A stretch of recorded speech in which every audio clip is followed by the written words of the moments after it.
Dennis, go ahead with your question. Hey, Nakobe, if the playoff is expanded, you guys would be playing at least one and maybe two more games. I wonder how you feel about that, how your body would feel about that right now. Could you repeat that one more time? Dennis, if you could repeat the question. Okay, can you hear me? Can you hear me now? Yeah, I can. Okay. Uh, Nakobe, if there was a 12-team playoff in place right now, you guys would be playing at least one more game, perhaps two more games. I wonder how you feel about that and how your body would feel about that at this point. I mean, if that's what it takes, we come in at the beginning of the season with one central goal, and that's to win the national championship. So that's what it takes to get here to win it. Then I'm all for it. Great, thank you. And our next question is from Jeff Schultz. Go ahead, Jeff. Nakobe, a lot of people have been trying to break down the difference in you guys in the last two games, and there seems to be this narrative. There is a narrative that you guys were just in a different place mentally against Michigan than maybe against Alabama. How much of that do you think that is true, and how much, because physically it would seem like you guys are sort of the same teams or at equal levels at least, how much is the mental approach going to make a difference this game? The mental approach makes a big difference. Just from the whole thing of it being a national championship. I mean, it's a national championship. You should be prepared mentally. You should be prepared to give it your best on the field. You should expect your opponent to also be prepared to give it their best on the field. So the mental and physical preparation for it, I feel like should be second to none. And our next question will go to Heather Dinich. Go ahead, Heather, with your question. So for the first 12 games of the season, you guys were phenomenal defensively, statistically, and then obviously it came unraveled against Alabama. How much do you guys have to prove to cement your place in history as one of the best defensive teams at Georgia against Alabama in the second shot against them? As far as proving, I don't feel like we going in with that mindset that we got to prove anything. We just going in with the same mindset that we always go in, and that's to be elite, and have complete dominance. And it's one main goal for this last game, and that's to win. So no matter how it happens, how ugly, how pretty it is, it's just one main goal is just to win this game. And our next question is from Mark Weiser. Mark, go ahead with your question. Hey, Nakobe. Jamari was on here earlier saying that you guys can't run away from the truth about the history of success Alabama's had against Georgia. You didn't have any history with Michigan. You do with Alabama. Is that in the back of your mind, for this game? Is it motivation? I mean, a motivation factor, of course. As many times I've played them, that's as far back as I'm thinking, though. Just as many times I played them. I can't speak too much on the past. I don't like to dwell on the past at all. Just the present me being here. I didn't play them back then, back in the day. So right now I'm just focusing on winning this game. That's the only thing that's on my mind and on my teammates' mind also. And our next question will be from Chip Towers. Go ahead, Chip. Yeah, kind of on that note, Nakobe, you talk about how many times you guys have played Alabama. I mean, this is third really significant game against these guys in the last 2 years. Would you call Alabama like, Georgia's biggest rival? Is it like the biggest rival for you? I mean, it's a rivalry, of course, because, everybody hypes it up. Our coach, once coaching underneath the other coach.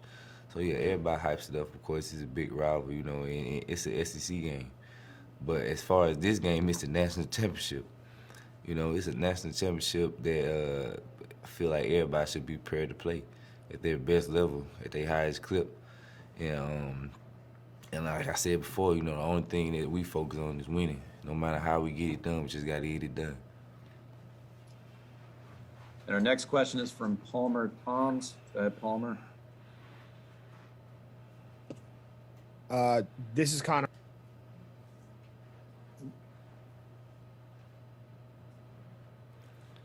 cut out.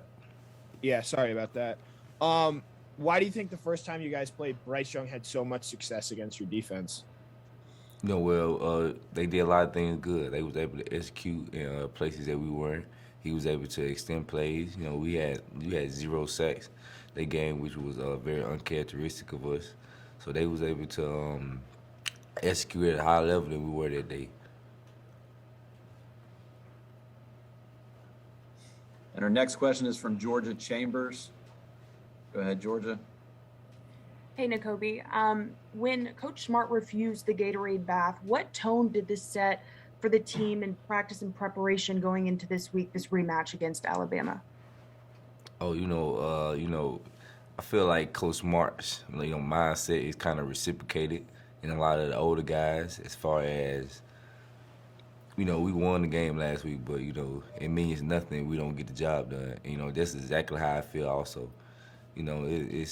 It was cool that we was able to win the Orange Bowl, but it was a step closer to playing in this big one. Last week and the weeks before that, we just emphasized it being 1 game season against Michigan.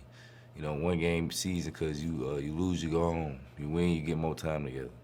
And now it's what it is. It's 1 game season, and we all looking to win. Basically accomplish our goals that we set back in January. So. And our next question will come from Justin Felder. Go ahead, Justin, with your question.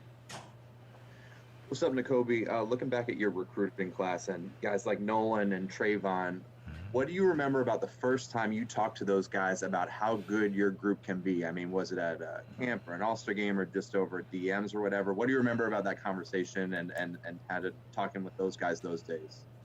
Well, I didn't. As far as recruiting, I wasn't real involved pre-college. With other recruits. Just kind of like I knew guys. I didn't really speak to them much. But after we got on campus, actually the guys you said, Nolan, Trayvon, and Tresman, we was all roommates. So I do remember having them talks in the living room, talking about, man, how good we can be. We just got to keep working to get better every day. Coming in, knowing that it's hard. Coming in and all getting back to the room at the same time and just being, tired as all get out. But just knowing we got to stay the course, continue to work and get better. And our next question will come from Anthony Dasher. Go ahead, Anthony, with your question. Yeah, Nakobe, what lesson did you take away from the first meeting with Alabama that would be most applicable to the game on Monday night? Everything basically. We looking at every little thing from the scheme that we use, the scheme that they use, to how we can possibly take advantage of some things that we didn't. How we can play better and finish better, and from the back end to the front seven. So we looked at every little thing of how we can get better. Not just from that game, but from the games throughout the season where we feel like they might attack us in, and basically what other teams have had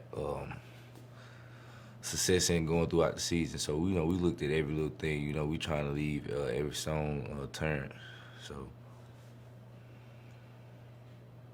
And our next question is from Kevin Brockway. Go ahead, Kevin, with your question. Yeah, I didn't know if you had a Kirby Smart story, what he's like as a motivator, and how he's kind of mentored you all these years as a coach. He can get you going. If you ask me, a lot of guys at this point, a lot of guys, if you just kind of seen them, you wasn't around them all the time in practice, you'll think that when he's coaching and he get all riled up, you'll think he's kind of tripping a little bit. But he coming from I feel like every time, I don't feel like he's bad at all. I feel like he coming from a great place. He wants you to be great, and he want to be great, and the only thing he care about is winning. And I feel like that's the same for me.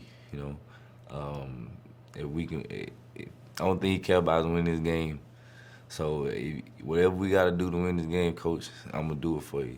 And that's kind of that's kind of been the mindset, just trusting the coach, just trusting the game plan, and just going out there and playing like we know how we can play, and just be elite. And our next question is from Mike Griffith. Go ahead, Mike.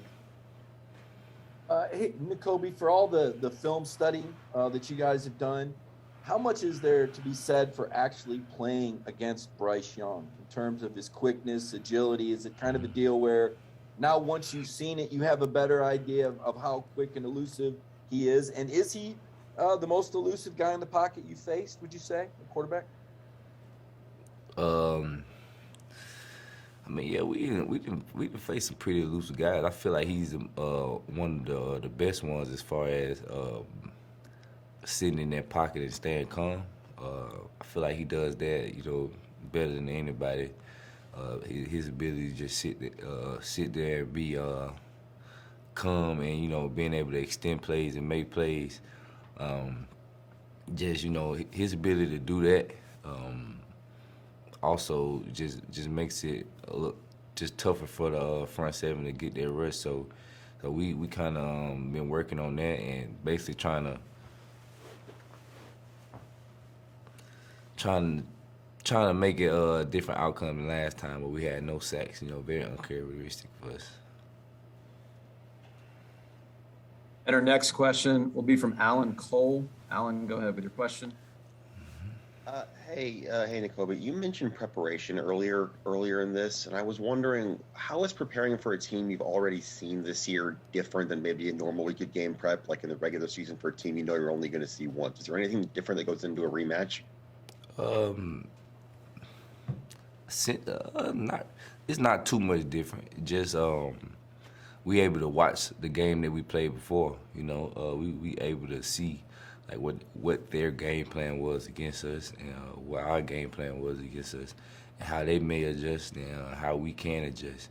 So that's probably the only biggest thing. The work is there. That's the only thing we've been focusing on: working, getting better. From a mental, physical, and spiritual standpoint, I feel like this team have done nothing but work hard to get better, day in and day out, and I feel like they'll be reciprocating on the field. We've got time for two more questions for Nakobe. Our next question will be from Zach Klein. Go ahead, Zach, with your question. Hey, Nakobe, with the senior class, what's the DNA of them? What do they mean to you? And knowing that if they win this game, not only do they walk out as champions, but as the most decorated senior class in the history of Georgia football in terms of victories.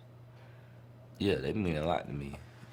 Those guys, the hard work they put in, the everything from the leadership ability.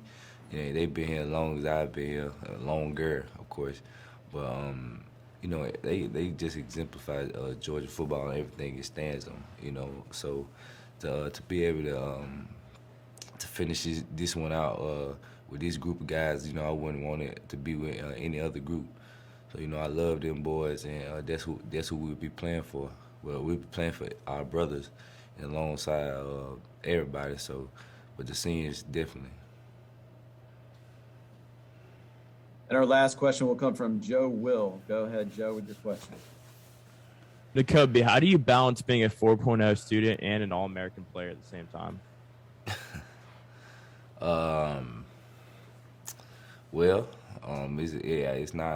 It's hard. I mean, I'm not finna just try to sugarcoat it. It's been a lot of long nights, a lot of times where I don't get that much sleep, but you gotta try to find your balance. There's a lot of things you first get to college that they say you can do in the recruiting thing, because they want to get you, of course, and then it's like you get here, it's way harder than they'll probably made it appear. But that's college. That's life. That's growing up. That's maturing. And I feel like the things that I tackled in college, from a time management standpoint and just a real world standpoint, leaving home and everything, has prepared me on and off the field, greatly. Has matured me to the young man I am today. Okay, Nakobe, thank you for joining us. Bye.